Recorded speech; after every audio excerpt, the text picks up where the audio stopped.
Maaari na po tayong tumanggap ng inyong mga katanungan. Questions related to the good news first. Alvin Baltazar, Radio Pilipinas.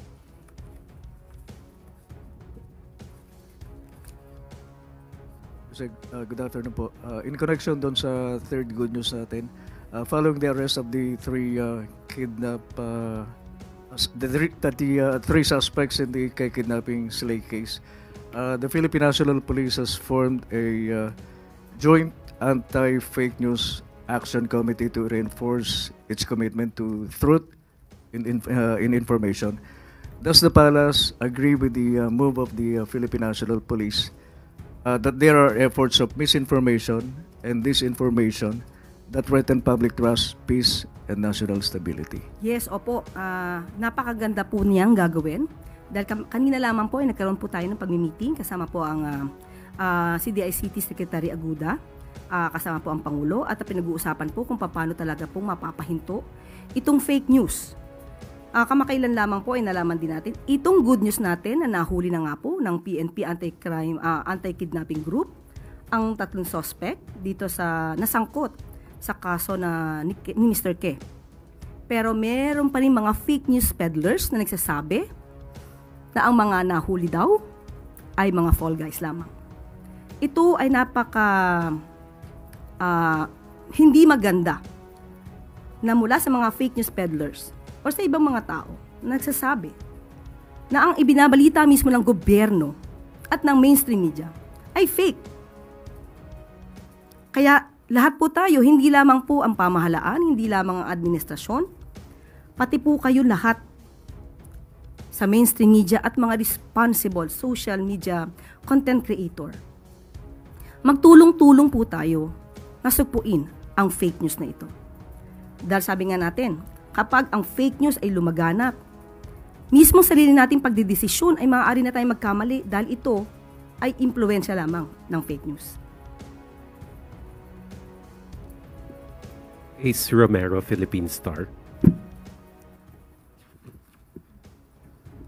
Yusek, in relation to the sectoral meeting that you had, I believe hours ago or within the ngayong araw po yung DICT meeting. Meron pa po ongoing. Lumabas lamang po ako.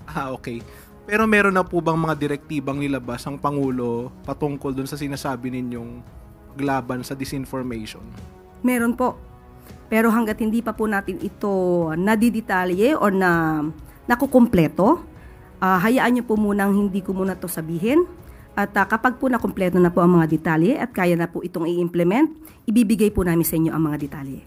Pero bago po kayo umalis para sa briefing na ito, ano na po yung mga pwede nyong ibahagi? Kahit yung mga points lang na raise. Basta ang direktiba po ng Pangulo, sawatain, pigilan ng fake news. Marami na po, hindi lamang po ang Pilipinas ang nagsasabi, kahit po yung ibang mga firms mula sa ibang bansa, nagsasabi na po na dumadami po talaga ang fake news dito sa Pilipinas. So, hindi na po ito biro. Dapat po talaga itong bigyan ng pansin. Lay Pardilla, People's Television.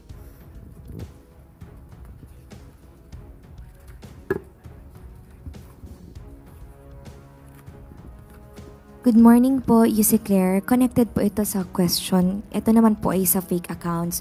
Kong Dong Gonzalez and JJ Suarez expressed alarm over a report by Reuters that 1/3 of social media accounts discussing Duterte's ICC case were fake.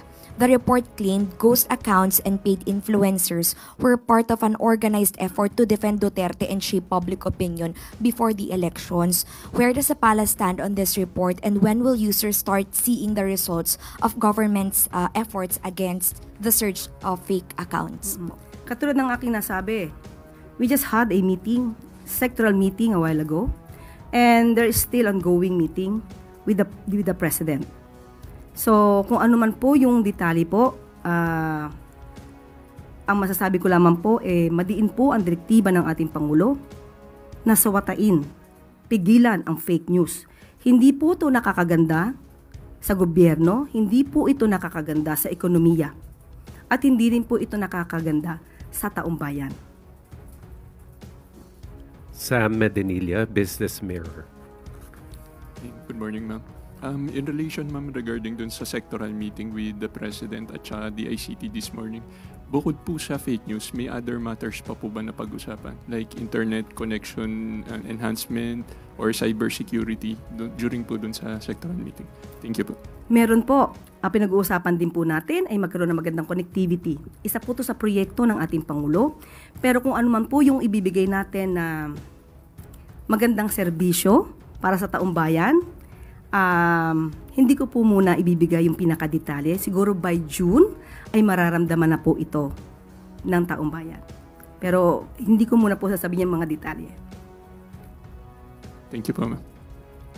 Christian Yosores, Radio 630. Hi, Yusek. President Marcos has been vocal sa kanyang position sa claims ng gobyerno at ng Pilipinas sa West Philippine Sea.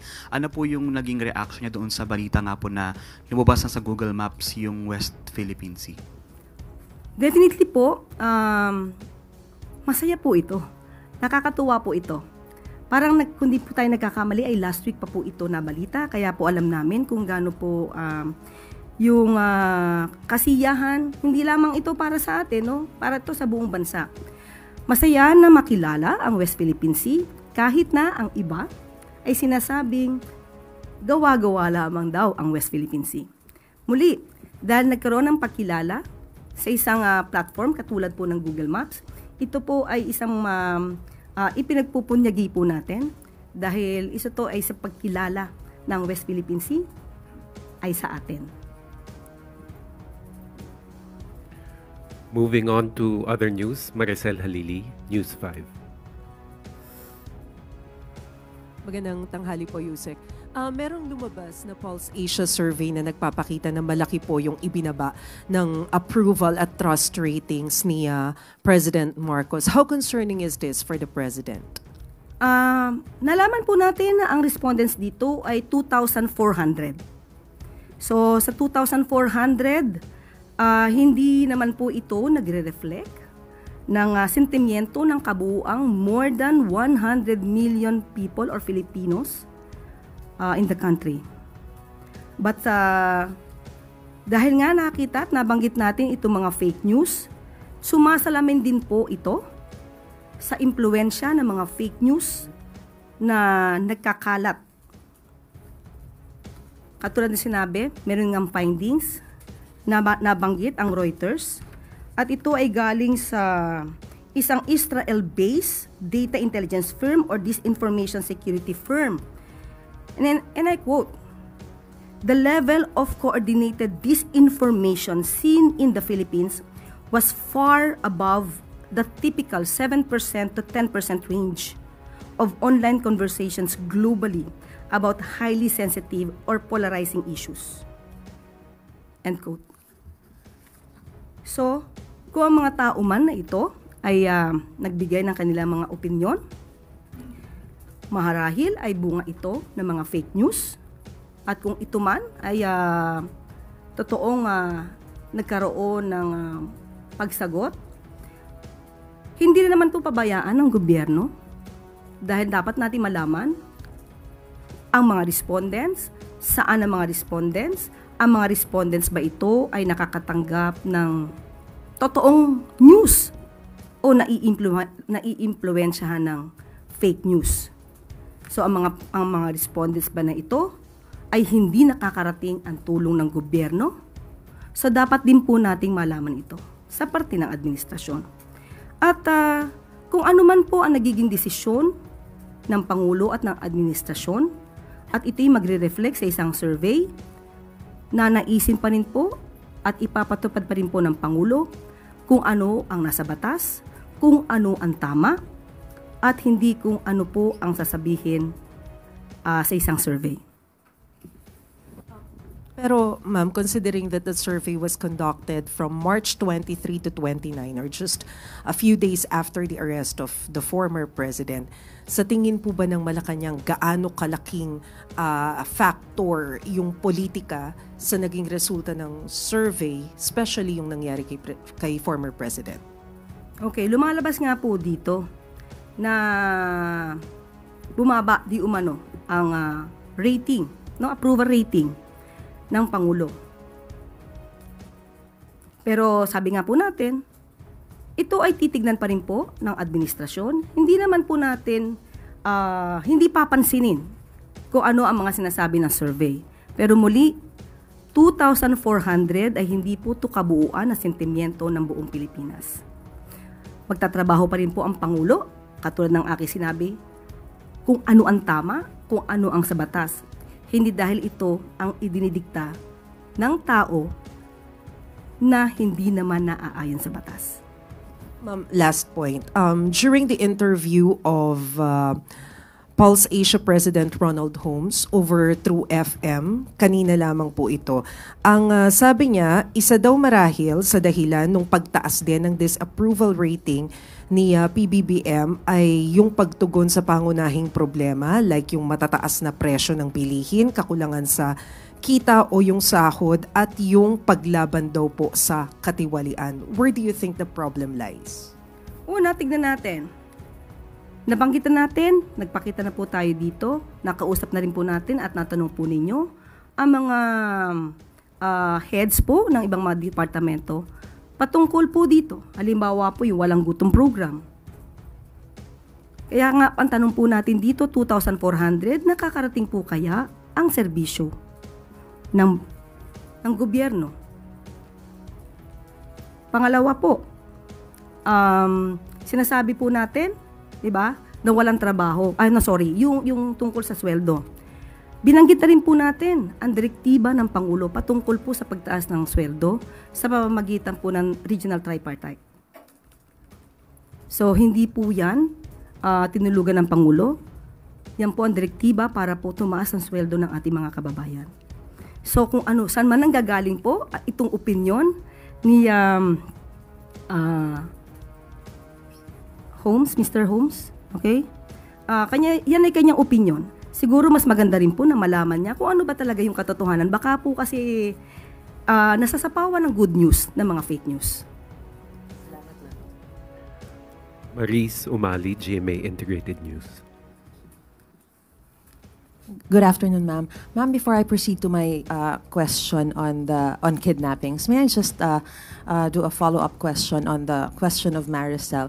I understand that the 2,400 who were asked in the survey are not representative of the general sentiments of the millions or hundreds of millions of Filipinos.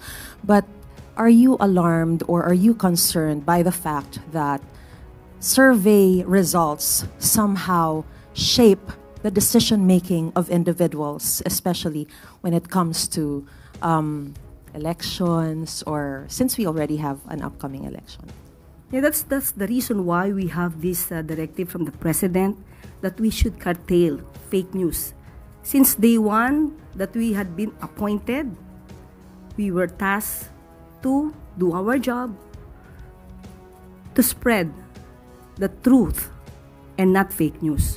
Totoo po yan. Sinabi po natin before na ang fake news makakapag-diskaril ng isipan ng tao, ng taong bayan. Kaya nga po gumagawa ngayon ng aksyon, nagkakaroon po ng pagpupulong ang Presidente, ang Pangulo, sa mga heads of the agencies, especially DICT, para po matugunan na po at mabawasan na po itong mga fake news na nagkakalat, lalong-lalo na po ngayon, campaign season. All right, ma'am, with regards to my question, in light of the recent spate of kidnappings, what is the reaction of Malacanang in terms of calls for President Marcos to tap the military intelligence to go after kidnappers? Okay. Sa ngayon po, lumalabas naman at ayon ito sa sinabi rin ni Chief Marbil. Muli, babanggitin ko ang kanyang sinabi. These are isolated, calculated acts rooted in personal and financial vendettas. The situation is firmly under control. Our law enforcement strategies are effective. Criminal networks are being taken down. So, tingnan na lang po natin kung ano po ang magiging action muli at magiging estratehiya po ng PNP kung kinakailangan pa po talaga nilang gamitin ang military intelligence. But as far as you're concerned, there is no need at this point to tap military intelligence. Opo, dahil hindi naman po, wala pong widespread na pinapakalat din ng iba na may widespread kidnapping spree in the country. Hindi po yan totoo. Malaki pong fake news siya. Thank you, ma'am. Ann Soberano, Bombo Radio. Good afternoon, Yusek. Reaction lang po from the palace. Last week kasi, matapos pong inendorso ni Vice President Sara si Senator Amy Marcos, naglabas din po ng pahayag si dating presidential spokesperson Harry Roque at sinabing batay sa isang magazine ay may report daw talaga na gumagamit ng illegal na droga ang Pangulo. Kaya hinamon ni Roque ang senadora na patunayan na gumagamit nga talaga ng illegal drugs ang Pangulo dahil imposible po daw na walang alam dahil kapatid niya po ito. Thank you. Unang-una po, si Atty. Harry Roque ay lumalabas na ngayon bilang isang fake news peddler. Siya po ang sinasabing nagpakalat ng isang fake pulveron video at ngayong wala pa siyang napapatunayan at wala siyang ebidensya. Kahit na ngayong kanyang mga ebidensya sa Quadcom ay hindi pa rin niya napapatunayan, ngayon ay maghahanap pa siya ng tulong para makapagbigay ng ebidensya. Sila po ang nagsasabi ng ganitong mga klaseng akusasyon, hindi niya nakakailanganin ng tulong kung meron po siyang ebidensya. May mensahe po ba kayo sa mga ginagawa ni dating presidential spokesperson Roque? Ano po yung mensahe niyo sa kanya? Go home. Thank you po. Eden Santos, Net 25.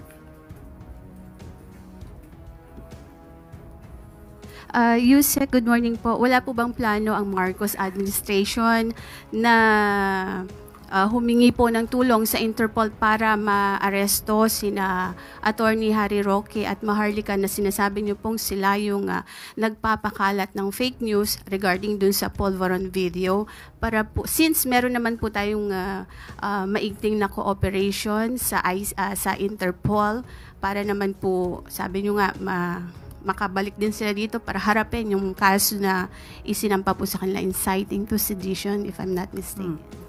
Wala po tayong sinasabi na ang nagpakalat po ng fake Pulveron video ay si Atty. Harry Roque.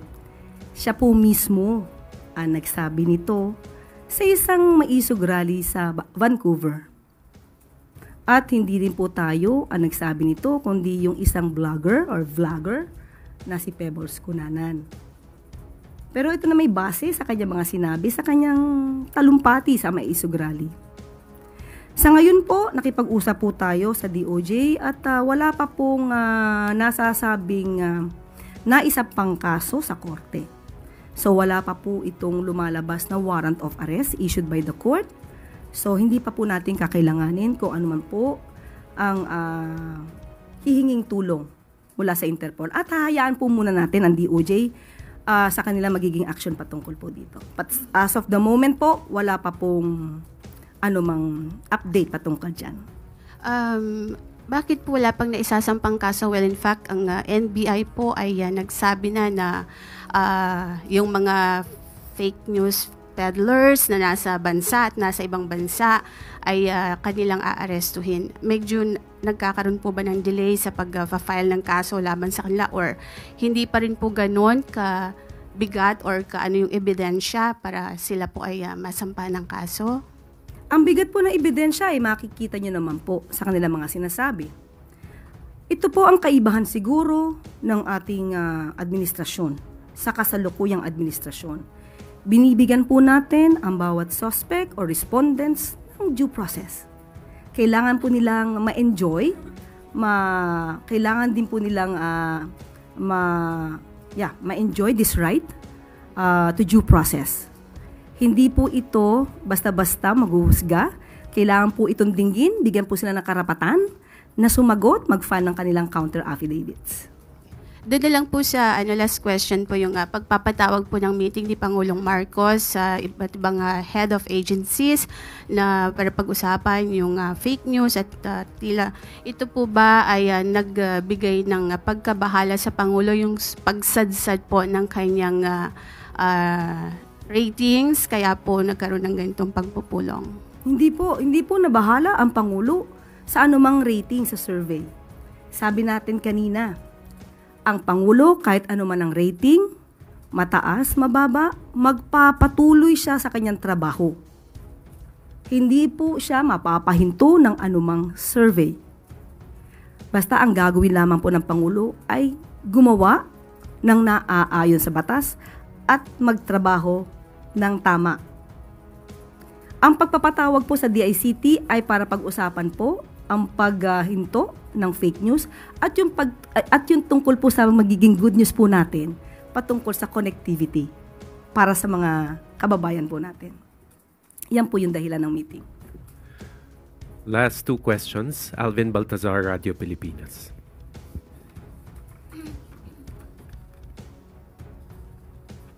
Yusek, any update po doon sa dapat sana ay meeting ni Secretary Frederick Go sa US Trade Representative para ma-negotiate yung free trade agreement between the Philippines and the US. Yes. Nagkausap po kami kaninang umaga at sinabi po niya na ang kanilang plano na pagpunta po sa US ay first week of May. At sa kasalukuyan po ay nagkakaroon pa rin po ng meeting ang economic team para po ito malamang na ilalahad nila sa kanilang pagpupulong sa darating na Mayo. Are we hopeful, Yusek, na magiging maganda yung resulta ng gagawing pagbiyahe ni Secretary Go? We should always be hopeful. Dahil ang mundo natin at ang bansa natin ay hindi kulay itim.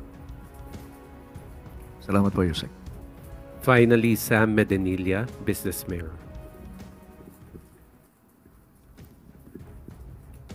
Good morning, ma'am. Meron pong mga senatorial candidates na nagpo-propose na mabalik po yung kapangyarihan ng NFA sa pagbili ng bigas po.